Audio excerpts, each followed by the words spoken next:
काली बिल्ली को अशुभ क्यों माना जाता है? हवन करते समय क्यों बोला जाता है स्वाहा? ईंट लाल रंग की ही क्यों होती है? झाड़ू पर पैर क्यों नहीं लगाना चाहिए? केला टेढ़ा ही क्यों होता है? तो आइए दोस्तों शुरू करते हैं अपने इस पहले सवाल से। आज संसार में बहुत से लोगों को देखा होगा कि जो काली बिल्ली को देखकर डर जाते हैं। आप सभी जब घर से निकलते हैं और बीच में काली बिल्ली रास्ता काट जाए तो आप थोड़ी देर रुककर सोचने लगते हैं कि काली बिल्ली निकल गई है, उससे जरूर कुछ खतरा है। कुछ लोग काली बिल्ली को अशुभ दृष्टि से देखते हैं और सोचने लगते हैं कि कोई विपत्ति आने वाली है। यदि सुबह बिल्ली दिख जाए तो उनका पूरा दिन खराब होगा, ऐसा सोचने लगते हैं। आखिरकार काली बिल्ली को अशुभ क्यों माना जाता है?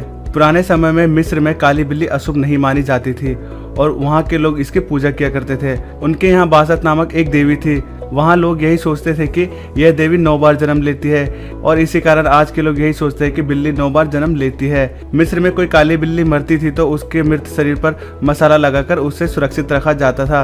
मिस्र की एक शमशान भूमि पर कई सारे काली बिल्लियों के मृत शरीर मिले हैं। जो भी उस काली बिल्ली को मारता था तो उसे दंड मिलता था। इस प्रकार से लोग काली बिल्ली से बहुत डरते थे। मध्यकाल में जब जादू टोना आ गया, उस समय जादूगर और जादूगरनी काली बिल्ली के सिर पर दवाइयां बनाया करते थे। इससे लोग काली बिल्ली को बुरा समझते थे। इसी प्रकार सदियों से यह विश्वास शुरू हो गया कि काली बिल्ली अशुभ है। तो दोस्तों अब सुनते हैं सवाल नंबर 2। हवन करते समय क्यों बोला जाता है स्वाहा?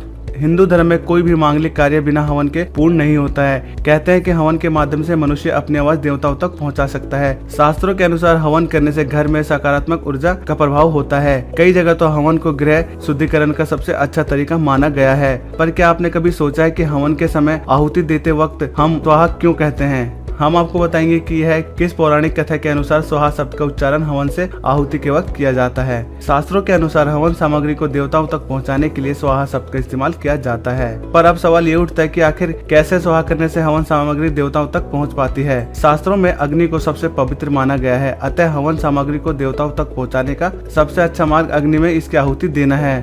पर जिस प्रकार से हिंदू सनातन धर्म में हर चीज जोड़े में आती है, उसी प्रकार से हवन में अग्नि के साथ स्वाहा का उच्चारण किया जाता है। स्वाहा शब्द प्रकृति में विद्यमान शक्तियों का प्रतीक है। मान्यताओं के अनुसार स्वाहा प्रकृति की ही एक स्वरूप थी, जिनका विवाह अग्नि के साथ देवताओं में अंग्रह पर संपन्न हुआ था। भगवान श्री कृष्ण ने स्वयं स्वाहा के वरदान देते हुए कहा था कि वे केवल उसी के माध्यम से भविष्य को ग्रहण करेंगे, अन्यथा नहीं। पौराणिक मान्यता है कि पूजा या अनुष्ठान के अंत में अविवाहित किए गए देवी देवताओं के पसंद का भोग उन्हें दिया जाए। इसी के लिए अग्नि में आहुति दी जाती है और स्वाहा का उच्चारण किया जाता है। इसी कारण हवन में आहुति देते वक्त लोग स्वाहा शब्द का इस्तेमाल करते हैं। बिना स्वाहा करे यज्ञ में सहमति हवन सामग्री देवताओं तक नहीं पहुंच पाती। दरअसल कहानियों के अनुसार स्वाहा अग्निदेव की पत्नी है। ऐसे में स्वाहा का उच्चारण कर निर्धारित हवन सामग्री का भोग अग्नि के माध्यम से देवताओं तक पहुंचाते हैं। तो दोस्तों आप सुनते हैं सवाल नंबर 3। ईंट लाल रंग की क्यों होती है? भवन निर्माण के लिए लाल ईंटों का व्यापक रूप से प्रयोग किया जाता है।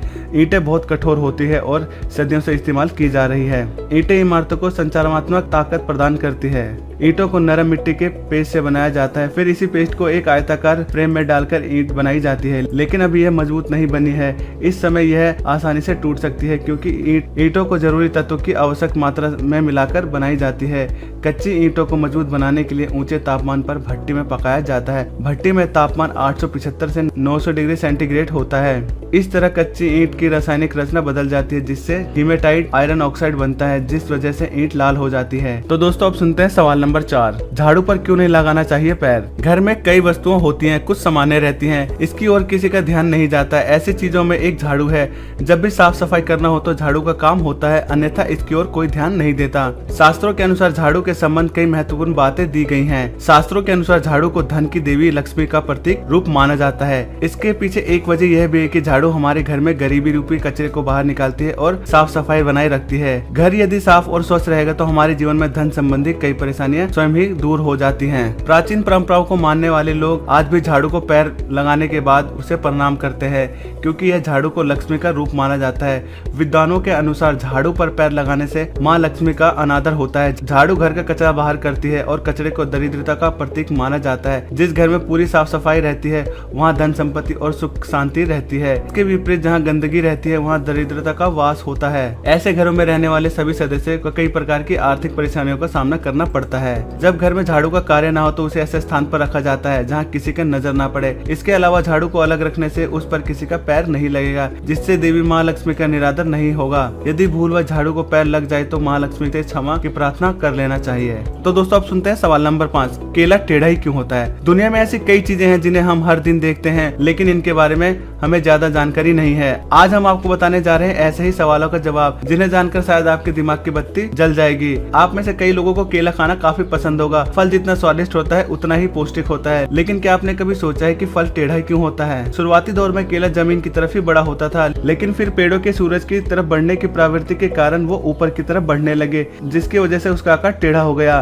अगर केले के बॉटनिकल हिस्ट्री पर नजर डालें तो केले का पेड़ सबसे पहले रेन फॉरेस्ट के माध्यम में पैदा हुआ था। वहाँ सूरज की काफी कम रोशनी पहुँचती थी। फल के विकसित होने के लिए पेड़ों ने खुद को माहौल के हिसाब से ढाल लिया और सारे फल सूरज की रोशनी की तरफ बढ़ने लगे। इस तरह पहले जमीन की तरफ फिर आसमान की तरफ बड़े होने के कारण केले का आकार टेढ़ा हो गया। तो बस दोस्तों इस वीडियो में इतना ही। दोस्तों उम्मीद है आपको हमारे द्वारा दी गई ये जानकारी सुनकर आपको अच्छा लगा होगा। दोस्तों अगर आपको जानकारी अच्छी लगी तो ज्यादा से ज्यादा इस वीडियो को शेयर करें, और अगर इस चैनल को आप पहली बार देख रहे हो तो इस चैनल को सब्सक्राइब करना ना भूलें। तो दोस्तों जल्दी मिलेंगे आपसे अगली वीडियो में और भी इंटरेस्टिंग सवाल लेकर। तब तक के लिए जय हिंद, जय भारत।